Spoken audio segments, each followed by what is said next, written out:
Es sat tief in einer Bar, mitten in der Wüste.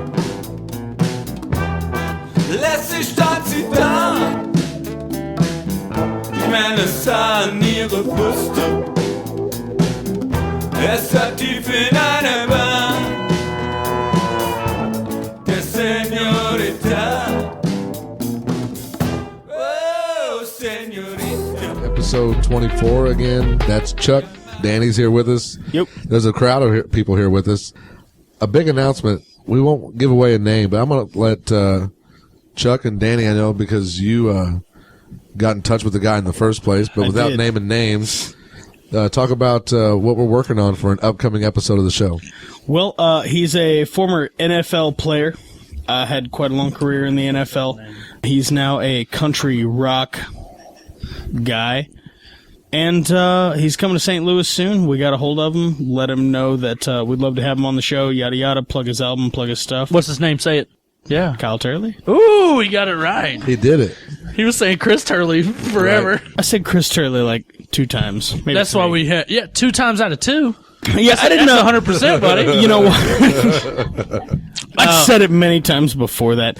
Anyway, we got a hold of Kyle and let him know, hey, we do the show or whatever, and we do a lot of sports, a lot of comedy, and a lot about music. And hey, do you want to come on the show and plug your concert and album and yada yada yada? And he said, yeah, it sounds really cool. He's a cool dude too, man. He's like really good friends with Phil from Pantera, lead singer of Pantera. He loves metal music. He's a crazy ass hillbilly with a bunch of tattoos. Used to play football.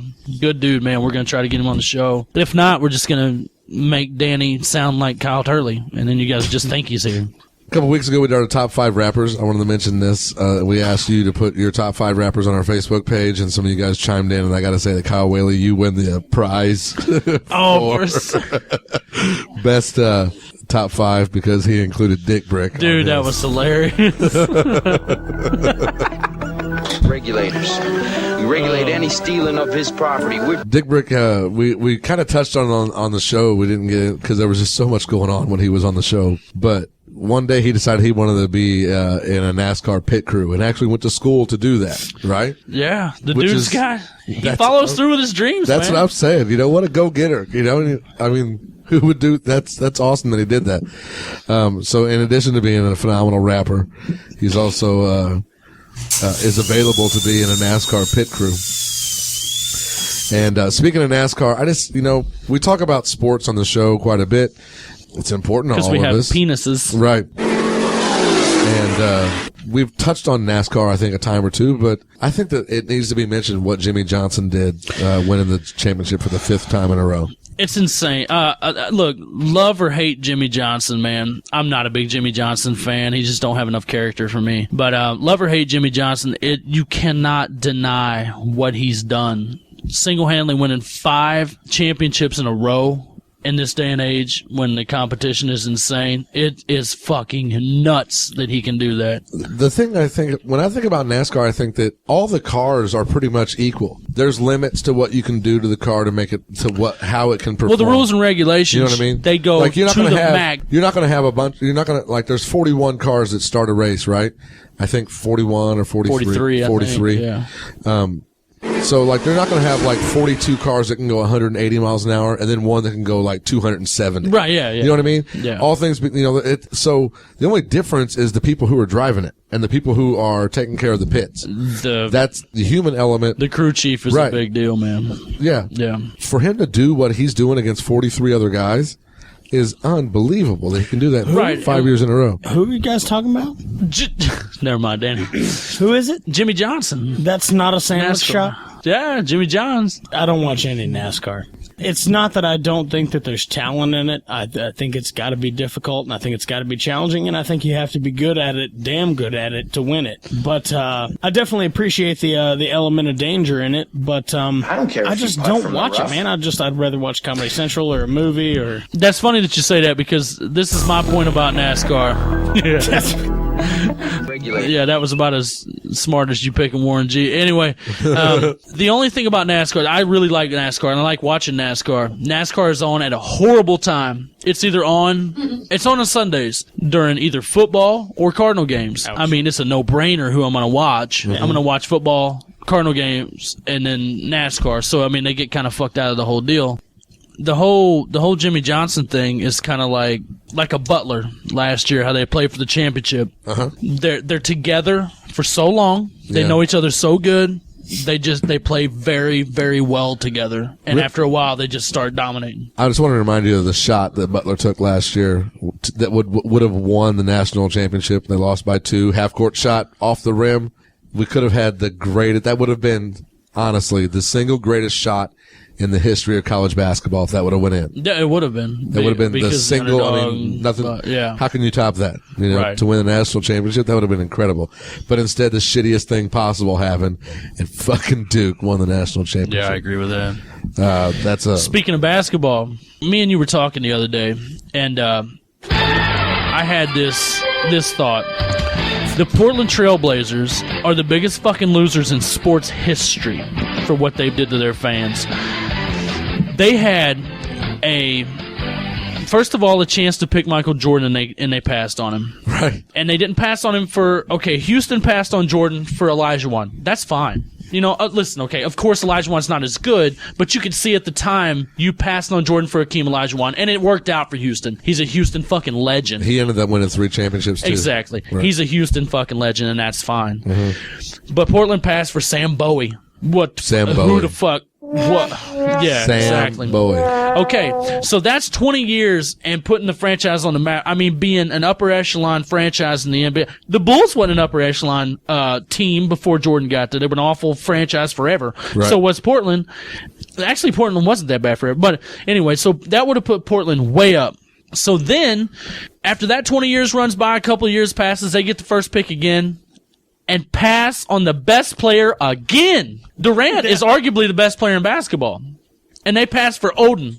Greg Oden. So this is another 20 years that they're going to have to go through watching the greatest player in basketball kick ass and while they sit in the cellar. So they've essentially fucked their fans out of 40 years of 2 of the greatest players that's probably ever going to play this game. You're absolutely right. 40 fucking years. And for me, it's not so much of course, Kevin Durant is going to be a dominant force in the NBA for years and years and years. He's unreal. But it's just now that LeBron's Greg dead, Oden is so awful. Just awful. Dude, he's the worst first overall pick ever in the NBA. He's the worst first overall pick ever. He don't play. I don't know who I don't know that Ricky Rubio guy who's still over. He wasn't first overall though. No, I'm saying first that's overall. True. Okay, yeah, you're right. Okay. Olowokandi was bad, but you know what? Olowokandi might have been the worst ever because he was actually on the court and was bad. Oden's not even on the court, but Olowokandi was on the court and he's terrible. But that's the Clippers; they don't count. Greg Oden, I once saw him get 8 points and 4 rebounds in one game. In one game. That's not even near his career averages, so he was way above his career averages. I saw that at one point Kevin Durant had played like 290-something games and Greg Oden had played like 63. So there you go, right there as well. We're all impressed with Jimmy Johnson, even though Danny had never even heard of him. Right. 5 championships in a row, Danny. That's impressive. Before we wrap this... Danny, you ever heard of Albert Pujols? Yes. Okay. Before we wrap this segment up, I just wanted to bring, as far as the NASCAR thing goes, I have a friend who once said that he thinks that if he was put in a NASCAR, that he could finish just as good as everybody else that's a professional could do it. And that's what I want to say about like people who think that it's like not a sport or something, is that all things considered, the only difference between these drivers is the people who are driving the cars. Shaq versus. That'd be an awesome episode. He did. He raced Dale Earnhardt. You know, yeah. Well, Dale Earnhardt, he's fucking terrible. Well, Dale Earnhardt's dead, but Dale Earnhardt Jr. Well, he yeah, did race. Dale Earnhardt, he's terrible. That's he probably true. won. Yeah, he probably lapped him. I think Dale Jr. got him in the end on the last turn. He spotted him, but he spotted him a couple laps. Oh, so, but still, like, I think that if Danny went and got in a race car with Dale Earnhardt Jr., and they started at the same time. I'm a terrible example. In 50 laps, I think Dale Earnhardt Jr. will have lapped Danny 20 times. Oh, at least. That's what I'm saying. So these guys who drive these cars are just so good at what they do. Yeah. And for this guy to do this 5 times in a row is just amazing. It's $1 million, millions and millions and millions of dollars a year job. You think it was that easy? You don't think people just do it? I mean, everybody be doing it. You feel like a break now? I think he gave the international symbol for break over there. We're getting the home tornado. run, break, keep going, break. Seems like a good enough place for me. All right. Let's go to a break.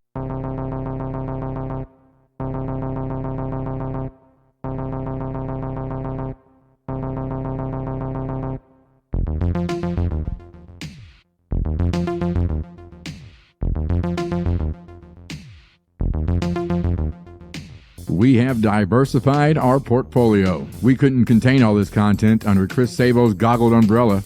Join us from the barn for new content such as Girl Dad, Vulgar Display of Podcasts, Wax World, and coming soon, a brand new podcast from the original 3 from the Chris Sabo Power Hour.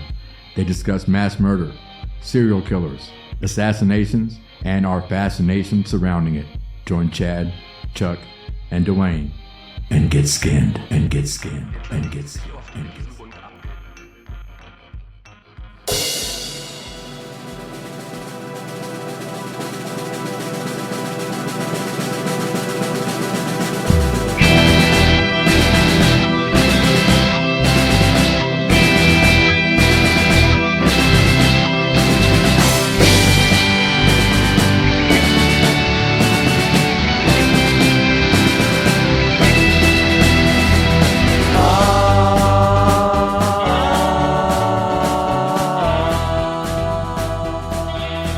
Hope everyone had a happy Thanksgiving. I know Chuck did. Guys could suck my dick on Thanksgiving. Had a good time. I was just telling everybody right before we came on the air that my little nephew now refers to himself in the third person, and I think that's hilarious. And that's what we were all doing on Thanksgiving, was getting him to say that Jeffrey's fine. He's fine, and he'll tell you. But Chuck, tell us a little bit about what you did for your Thanksgiving this year. My whole idea was I was sitting at home alone. I don't have that thing that all you guys have, like, family, friends who give a shit about me. I'm looking around the room. I sat at home, drank whiskey, beer, and just watched football. I just got fucking obliterated drunk. Sounds like a better time than my Thanksgiving. Yeah. It might have been. But I told him I was just going to write down everything, or a bunch of shit that just came into my head. So I sat there drunk as shit on whiskey and wrote down some shit. All right, this is the first time I'm reading it.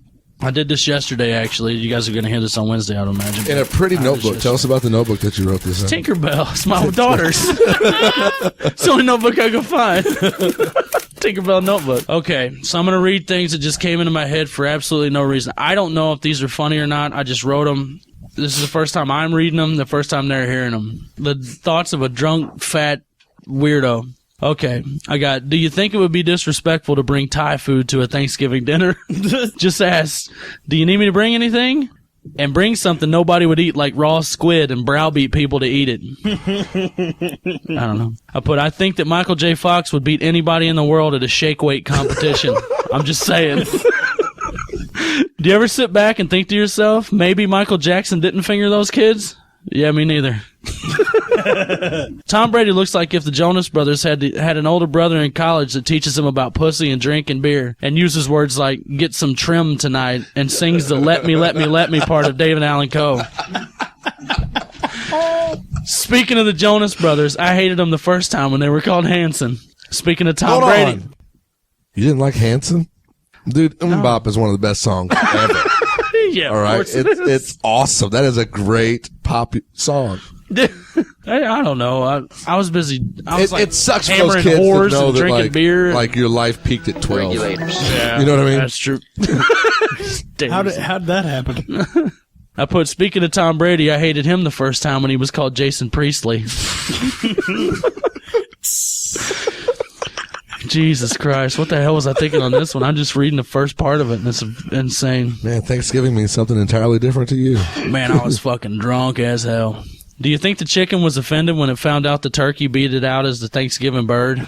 And why is it the Thanksgiving bird? If they wanted to go bigger, why didn't they go with an ostrich or an emu?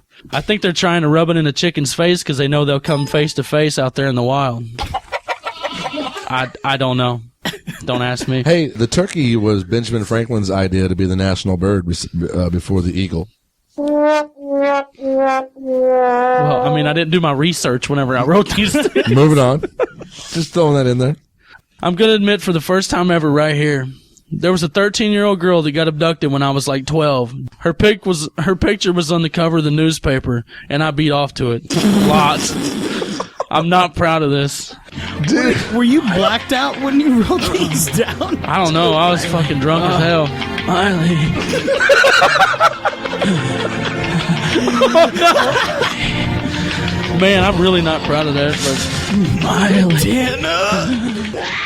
Wow, I really wrote. What the fuck was I doing? I wrote down the 1991 Chicago Cubs starting rotation: Greg Maddux, Rick Sutcliffe, Mike Bilecki, Paul Ossenmacher, and I didn't get the fifth one.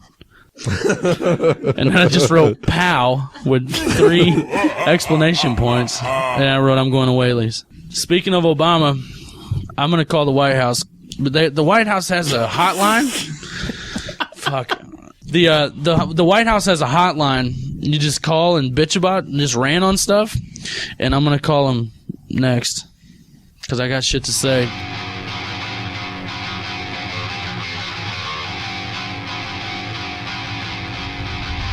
Hey, this is Dale. And this is Juan from the Vulgar Display of Podcast. Give us a like, listen, and subscribe on YouTube.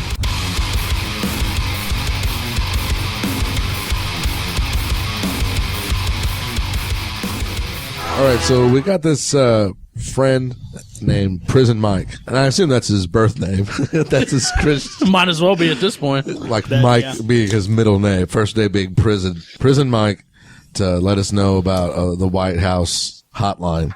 And this is just a chance for everyday Americans to voice their opinion on what's going on with the country. Nope. Whether it be, Sarah Palin, whatever's on your mind, the speed limit on Main Street in the town you live in, whatever. Mexicans, right? The real problems in this world, right? Yeah, right. So the number is 202-456-1111, 202-456-1111. Let the president know what's on your mind. So we're going to there's something that's been bothering Chuck since the last show, big time, I believe. So you're going to call the number 202-456-1111. And let President Obama know that we think that it's an absolute travesty that CB Joe's has had to close their doors for good.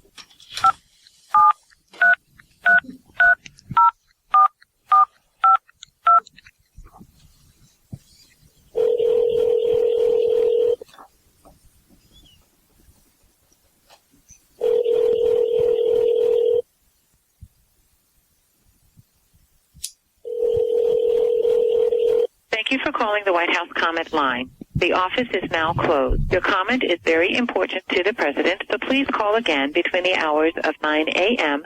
and 5 p.m. Eastern Standard Time, Monday through Friday. Our direct telephone number is 202-456-1111. Mm-hmm. Again, 202-456-1111. Thank you. This is messages for Mr. Obama. We're in a bit of a pickle here in Bonne Terre, Missouri.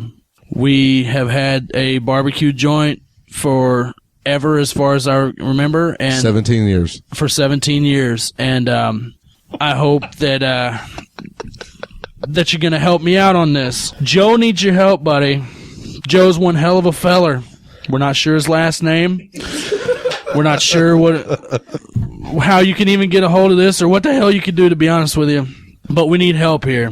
We need barbecue. This is the greatest barbecue that I've ever ate in my life. Midwestern barbecue is better than Texas, North Carolina, or whatever. But we need you to help us anyway if you could possibly find the time. Looking for you.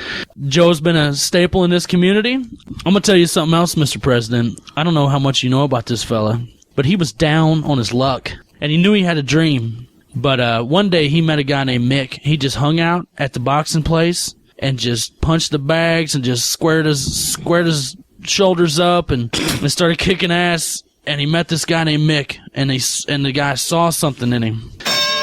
He went out there. He fought a guy named Apollo Creed. Won the heavyweight belt of the world. Then he fought a guy, black dude, such as yourself. Mohawk, Clubber Lang. Ooh. He got his ass kicked, but you know what Joe did? He came back. He worked his ass off, and he kept going. And representing the country of America that he loves so much. He loved the United States so much, he went and fought a Russian in Russia, some dude that was pumped up on all kinds of shit. I have no idea. His head was bigger than Barry Bonds. He went and fought that guy in Russia. Drago. And won. Thank you, sir. And he beat that dude's ass, too. He was a white gentleman. Spiky hair. Beef brisket. Kind of looked like Brock Lesnar. A little bit, but taller. Pulled pork sandwich. And If he dies. You remember. You know what I'm talking about. And this guy, Drago, he had all the technology at his fingers. Never mind that he beat Apollo Creed to death in the ring. Oh yeah, and he killed the one. He killed that one dude in the ring, that Apollo Creed guy. He killed him in the ring. A whole barbecue. So that's how chicken. bad this guy was. And Ivan Drago had all technology at his fingers, just working out. And Joe was in the snow, running, logs on his shoulders.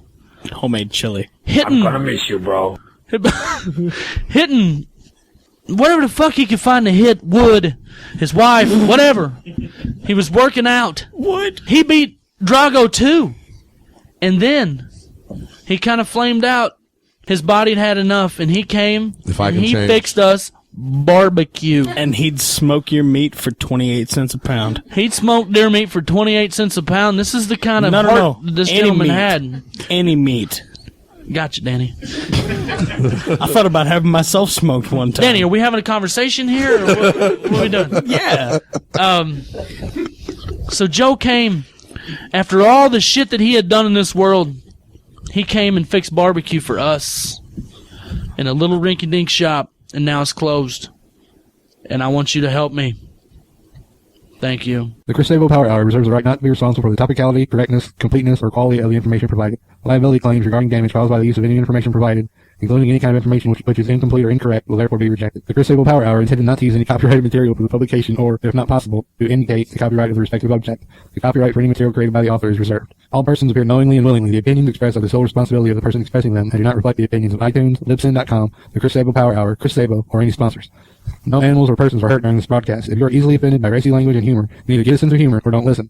Please do not reenact any of the stunts performed on this program. All stunts are performed in the presence of a professional truck driver.